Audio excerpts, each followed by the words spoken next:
Good evening and welcome to Tobago Connect one more time, and it's good to be alive.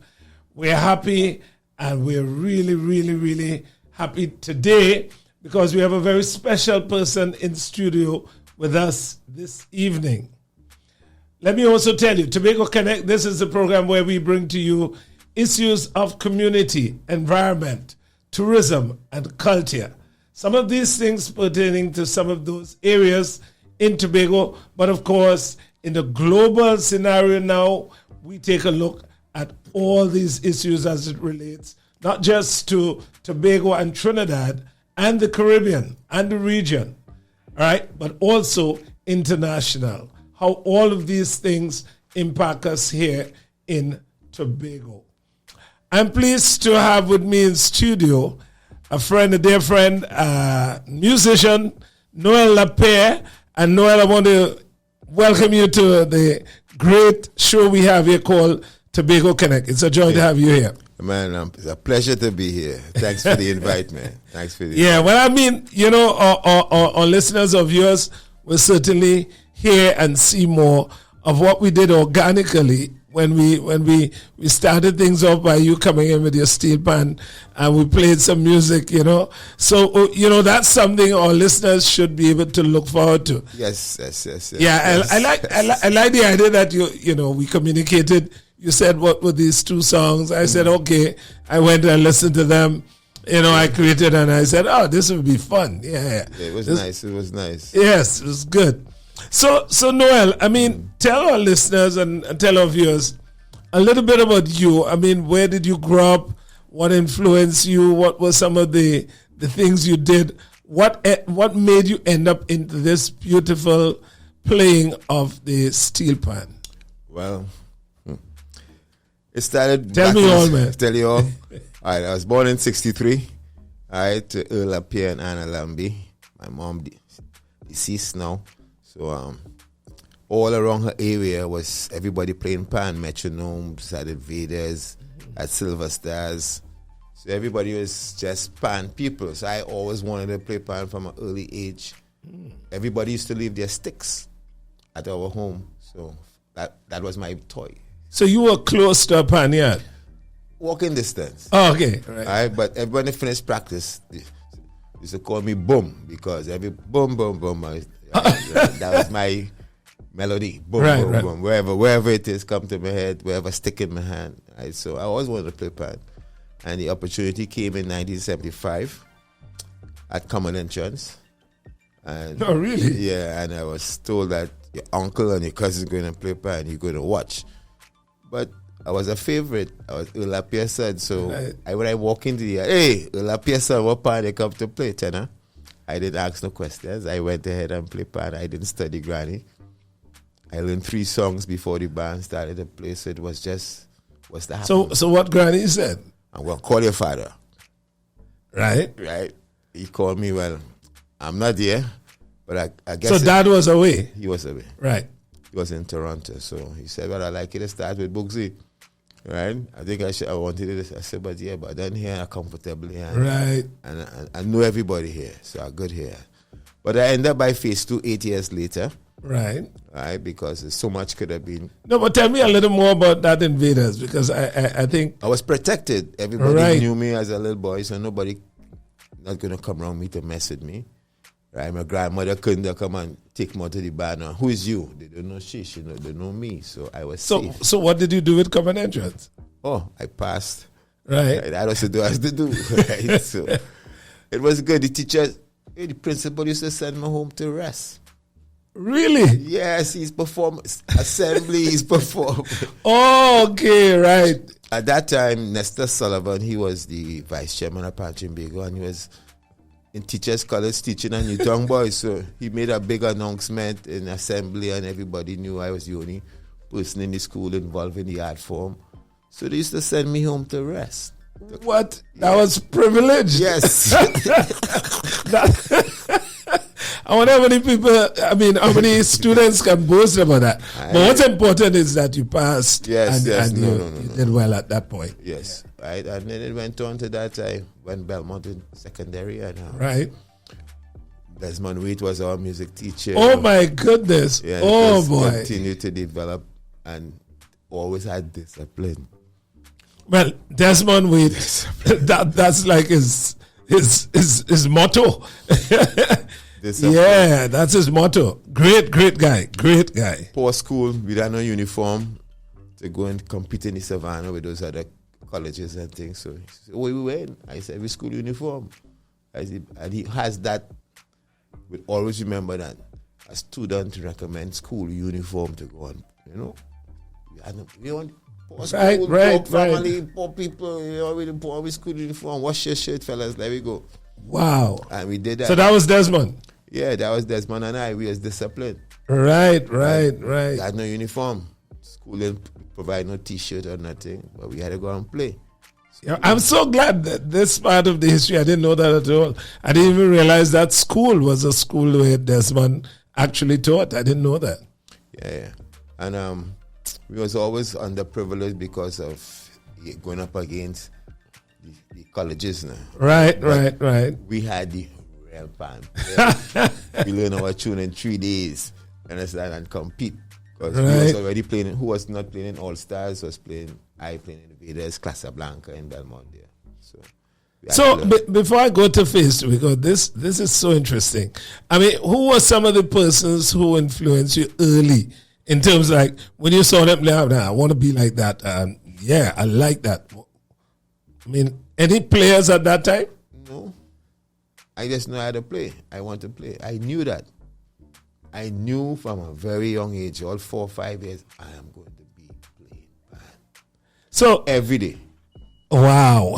I knew that. I knew that. So that passion is something you grew up with, and then of course it just became. And then going in Invaders now, when they're calling all the names, my name is the first name on the list at 10. Oh, really? Yes, because I could have learned fast. Right. You understand? Not knowing, I was just in it because. So you never did formal music? Afterwards, right. Afterwards, when I started come out of secondary school. Right.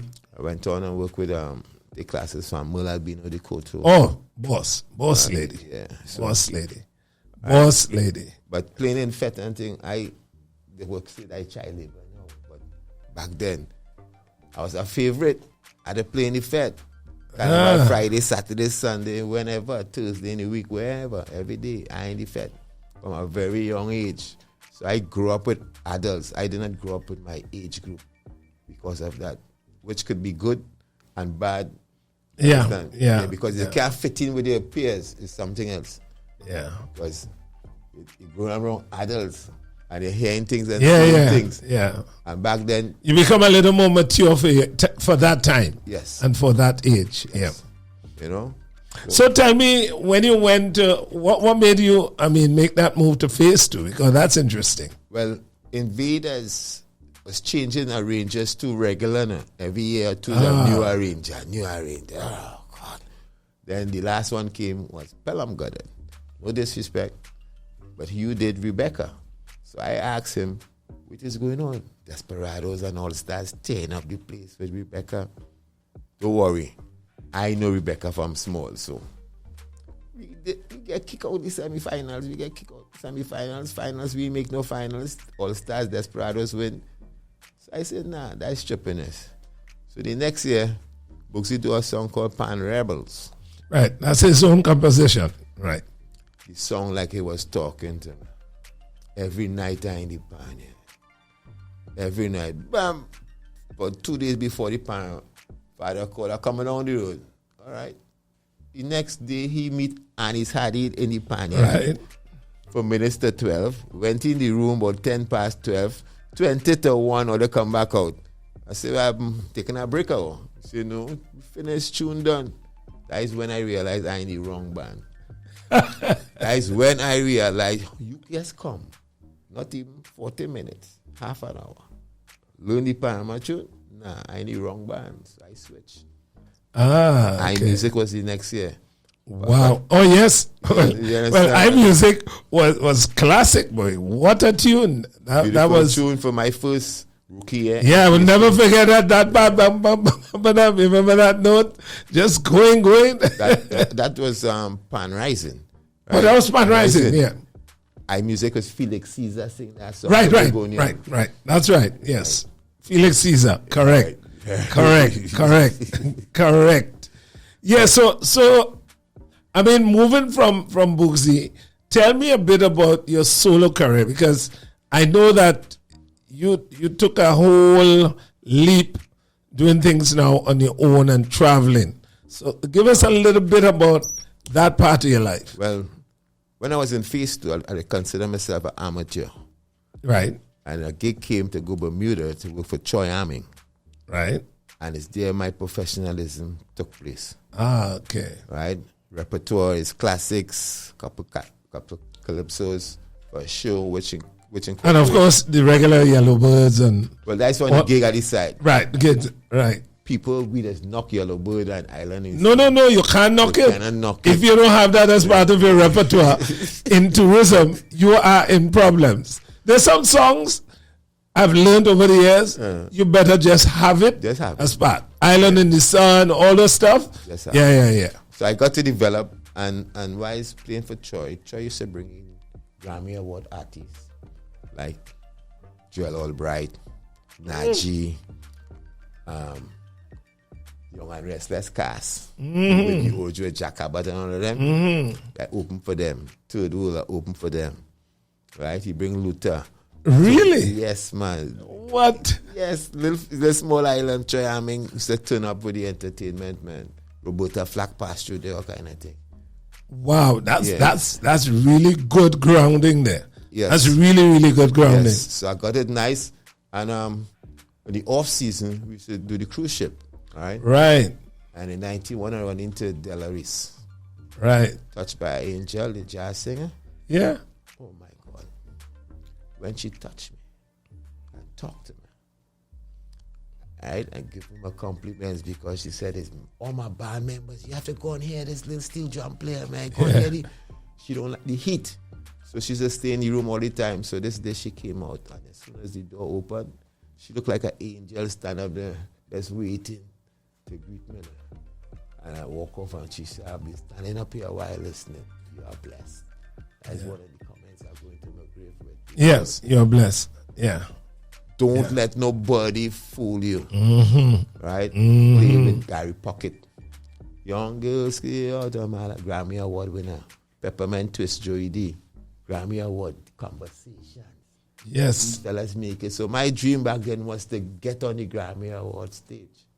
Right? The closest I got to is Scott Awards. I love that one. Right? But we got into the one-man band. So after Bermuda, I spent some time in San Antonio, played on the San Antonio Jazz Alive, right, with flamenco guitarists. Right. Rupert Tons and these guys was there, the New Orleans Jazz Band. So my circle was kind of all right. Yeah. All right. So then I come and get a baby. At that time, Netanya, and I come back to Trinidad. Right. It was a mistake. What year was that? That was 1991. 1991, okay. That's just after the coup. Yeah. In 1990. Yeah. The coup, I was in Bermuda. Right. Yeah. You were safe. Yeah, but I was safe. It was frightening. You were safe. Yeah, my grandma. So, what for me, and I think for many of the viewers, especially those of us in TNT, would be, why did you come to Tobago? Why did you decide to come? Yeah, okay. Yeah, the one man ain't coming yet. Oh, the one man, I thought you had, okay. The one man ain't coming yet. No problem. On returning in 90-something, 95 or 6 there. And it was a two-man band. Bass and pan. Bass and pan. But the bass man started not show up. And it's there where my discipline come in. I can't work with you. You gotta be on time. Yeah. You can't come on the gig late and tune in the instrument. Because people hire you. So I started selling myself as a two-man. We now get the gig. The man said, well, we have a group coming in later. Why you late? We now come on the gig. So that is where the switch come. My dad come and give me a cassette with some tracks. Right? And again, go on to a function. Thank God the function was 5 minutes drive from where I was living. He didn't show up. So when I get paid now, say if I charge the person 600, it's supposed to be 3 and 3, right? You in shop, 6 come to me. Whoops. Right. I say, what? This is a good pay package. The economics of this moonlighting. Yeah, the economics of moonlighting. Yeah, right. So and then when I went to my regular gig now, the guy said, I have no problem with you, I don't play now. And that's how the one man started. I started to sell myself all about the place. I started to sell myself to government. Right? And I started to do a lot of traveling with the government. Right. The financial towers, one be down by the towers there now, down by high there, those buildings. Yeah. Was supposed to be the home of the Waterfront. Americas. Yeah. The home of Americas, and it's my product. Get that. You understand? They went to Angus tour and this, and the people say, we don't want that, we want the Panman CD. So all my CDs was go moved one time, right? So that was a good experience there. So you mixed playing live with the sale of CDs. Yeah. So that became a kind of business model for you. That's why I'm Pan Groove Production. I'm a sole trader, right? Because the Pan and me is a product, right? Because I did some research, right, by watching basketballers, right, and develop how them play. So how you build a brand. How you build your brand. Yeah. So I am the product. Right. So if it's not everybody going to take up my product from off of the shelf, my product is not going to stay on the shelf. Right. So you have to know how to balance your scale and put out a good product. Don't put out a cheap product. Right? Cheap thing is no good. Right? Through that, I end up in Japan, all over the place. Travel. Start to hire people in Trinidad because Pan Groove Production was contracted by Hilo nationwide for Christmas and Carnival. So I can't play all over the place. So I started to have treaties for satellites. You understand? Yes. And it started to grow, but everybody, there's always Trinidad. As soon as see something going good, there doesn't want to do it. Everybody could do it, right? Yes.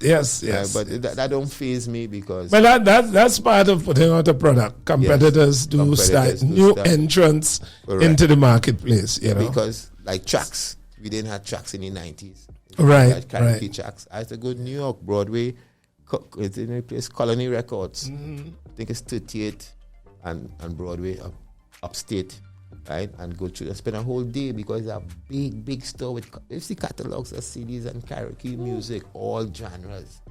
Right. You can catch now. You must get a CD with at least 3-4 songs you could play on the CD. It makes no sense buying a CD for one song. No.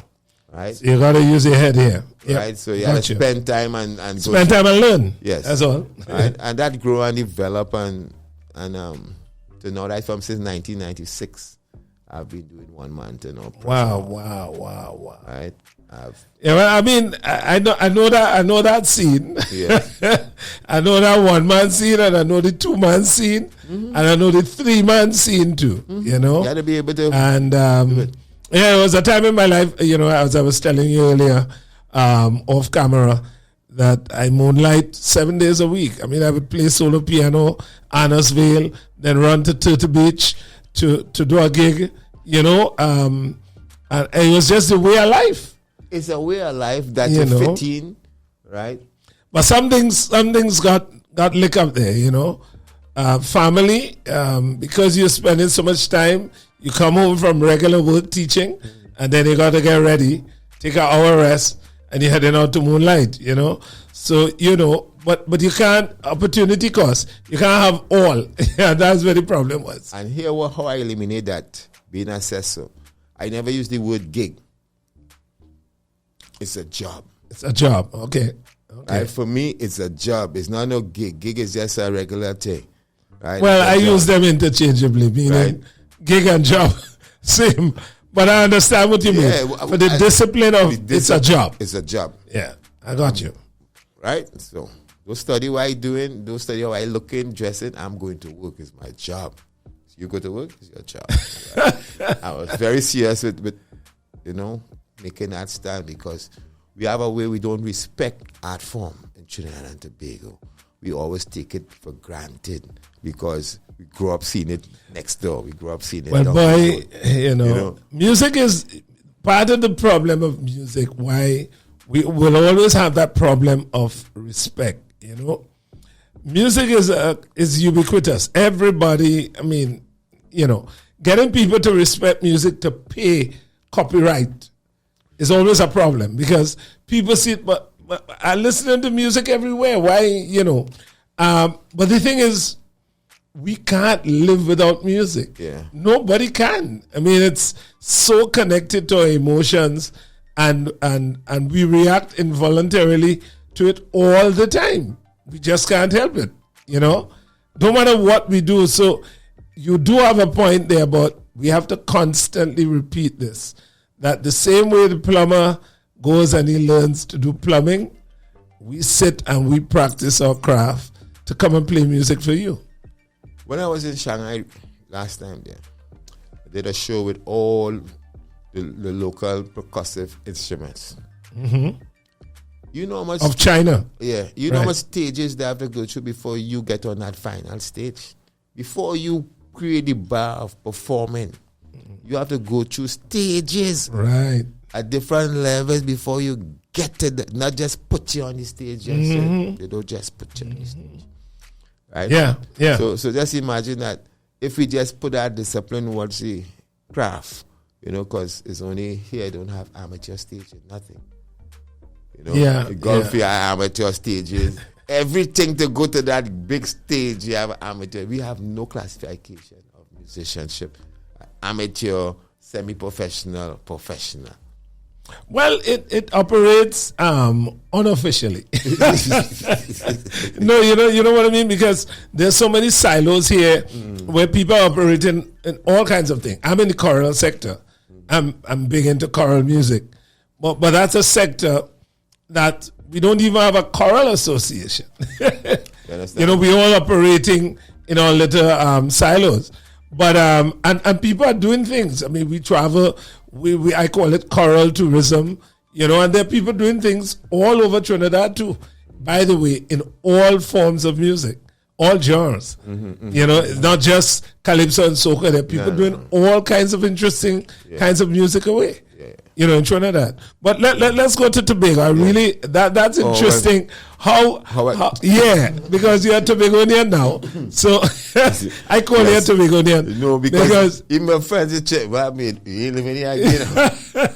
You know? But this was I found it so interesting how you came here. Well, here I came here. My present wife was home and she's looking for employment. Right. And she saw this ad. You think about this? I said, well, fill it out. I said, well, I know some friends across there, split pan. I will get some work apparently and thing. And whilst waiting for the approval of the interview, I was practicing to come back here to play at Jane Monkey during the jazz period. And I practiced till 2 in the morning. Go outside, checking my iPad. Checking my iPad to see my songs. Don't move your mother. Gun to my head. So you no, this was in your house? Yes, in Trinidad. Yes. A gun to your head in your house? Yes. Okay, all right. So wow. So we were tied up and stuff, and they do what they do and do. We get away and we release ourselves. Oh, I know what to say. You mean they left you all? Well, they didn't come back inside the room because when they realized my phone ringing and stuff, and the neighbors and them calling, they do whatever they do and they ride out. You know, so we had a ticket to come here the next day because we were supposed to perform the next evening at Jane Monkey. So I came, I did my performance as normal. Oh my goodness. Yes, and stayed since then. She come and get the job afterwards. Really? Yeah. What? That's fortuitous. Yeah. Wow. Right, but the playing part for me now, I still has to be going back to the yes, because that's where you'll get more gigs. Yeah. The live music district is kind of short. Yes. Short here. Yes. That's very robust and strong. Yeah. So you have to. Yeah. And very hard, very difficult when it costs nothing Trinidad, so you're not being seen. You're over here and nothing. Yeah, so you got to go to Trinidad to keep the model going. Yeah.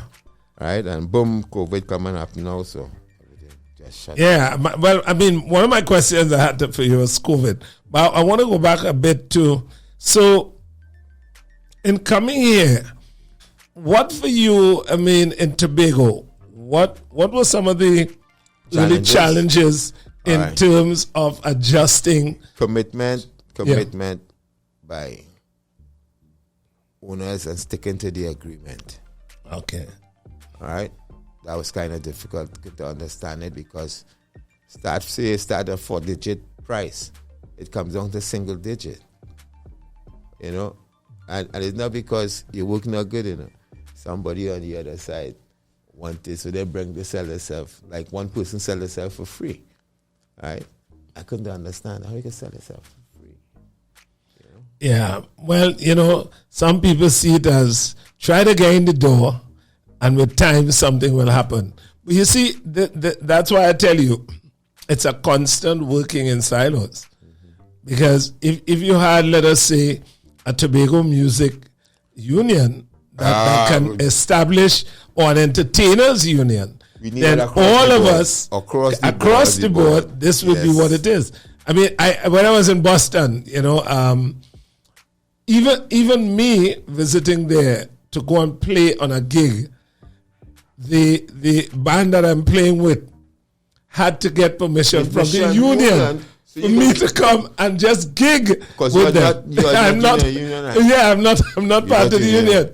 Right. And so they had special rules and all that. It's not as simple as that. Right, and that's what's missing here. Yeah. That's what's missing here. Yeah. I mean, I know there was a musician union started several years ago. Pat Bishop actually gave the, in Trinidad, Musicians Union of Trinidad and Tobago. I forgot the actual, but I was actually asked to be part of the committee and so on.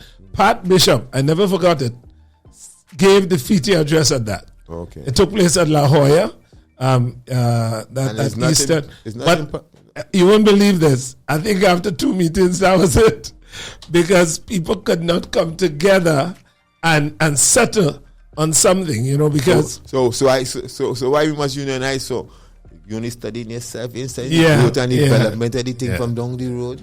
And it's that with the mistake we just make, we just only see ourselves. That's a big discussion that we opened there, and I think one that we'll have to see how with time we get to make it. Bahamas have a musician union. I was working there, and the person who I was working with, so you had to apply, wanted me to move me from where I were to go somewhere else to stay. The environment there is crime, drugs, and why do you do it? So I went to the union, and they understood and they make sure I got my return ticket from the person who I am there. Right. I come back home, I leave the island, and I could come back freely without being bothered by this person or anything. You understand? We don't have no union and represent nobody and getting any kind of problems. Well, boy, you know, the thing is, I mean, we are talking here, but these things can spark other discussions in other places. But these things, we really do need it. I mean, we have a robust copyright act, and there are now changes and amendments, and you know, we have a very strong. I mean, we are like the first in the Caribbean to really have some very strong laws on that. But I used to get money from copyright.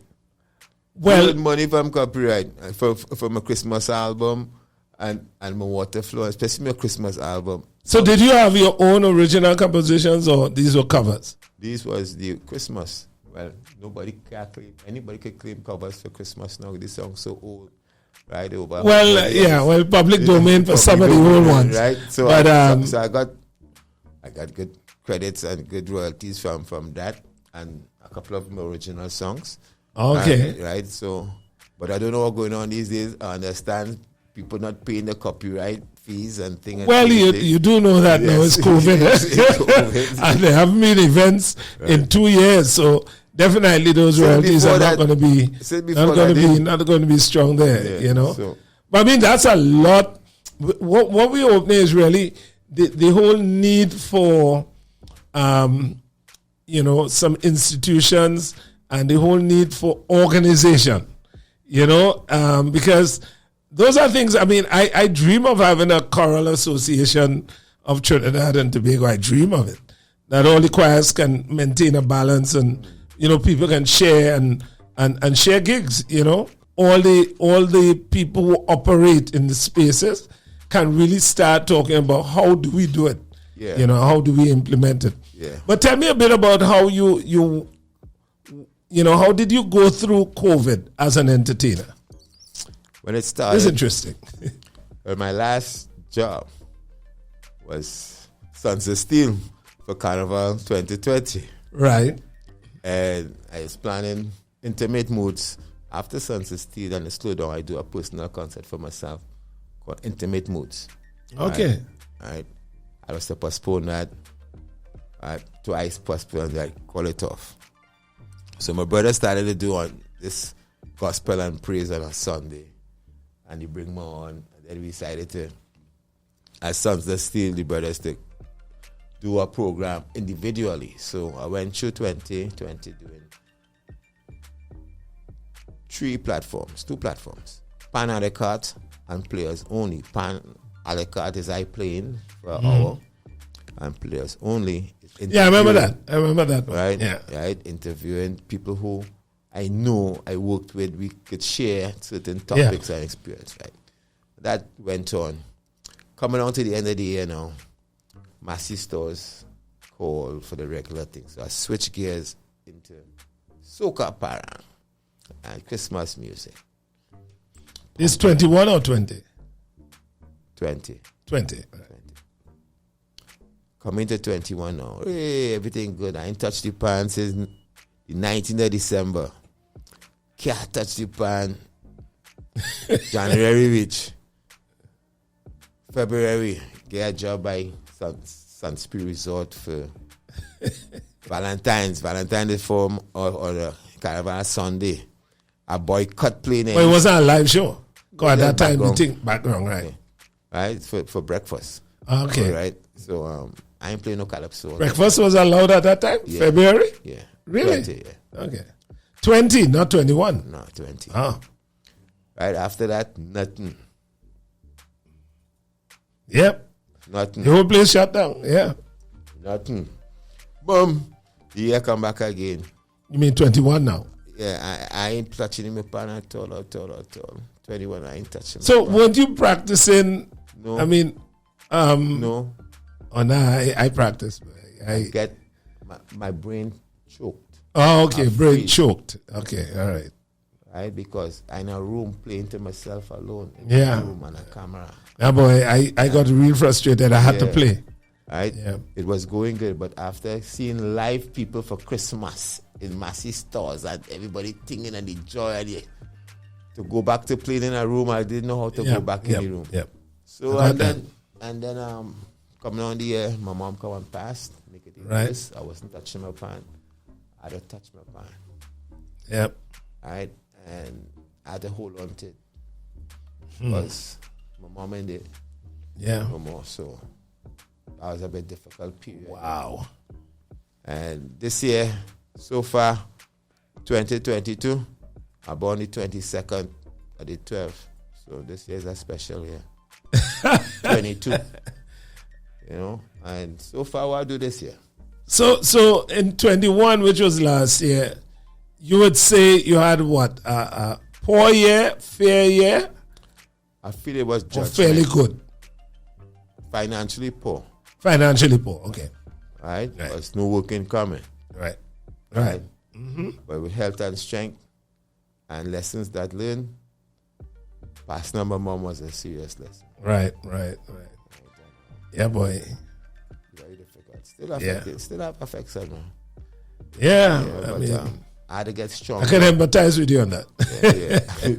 So right now when I get into my music, I am getting more sensitive. I hearing everything real. Like the project we had to go to. That was a miracle. I don't know how that come or how it happened. I telling you, I just said I'm a practice. Yeah, Let I know. me Something came to you. Yes. I And said you- I'm a and you practice. dealt it. I pick up my pan and just so I start. Yeah. Right? That's how it happens. That's how it I ain't happens. play no skill yet. I ain't Yeah. exercise yet. Just so it come. Yeah. And everything else is history there. But for the future, Yeah, that's what my next question. for the future, What do you have in store? I think I have to move outside. Right. I think I have to go back on that trail Yeah. because staying here and still fighting, taking the risk to survive COVID. I had to. I mean, your experience shows that you made the money when you were out there. Yeah.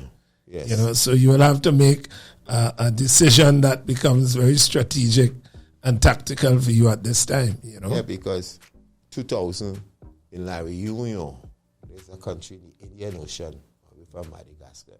The city honor me. Wow. All right.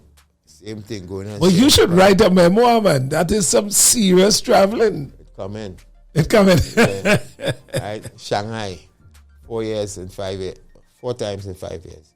Came back home with the best performing artists of 55 countries nationwide. The only person from the Western Hemisphere was at the competition. I did not know it was a competition.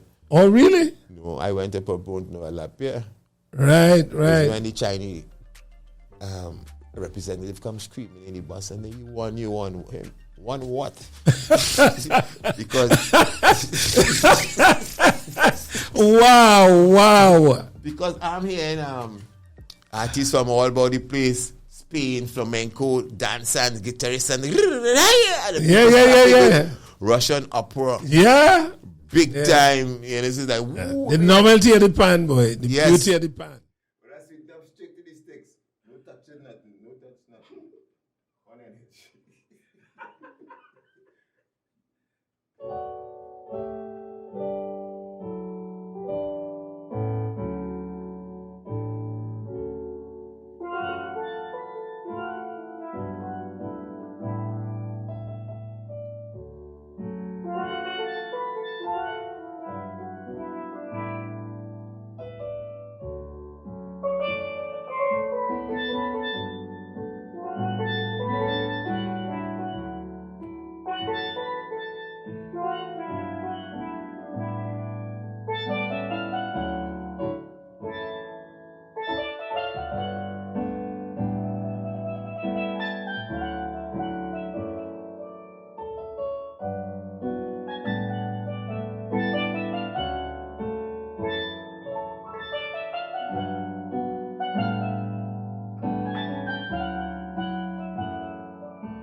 Nice, man. Nice. Organic. Good to go. You know what?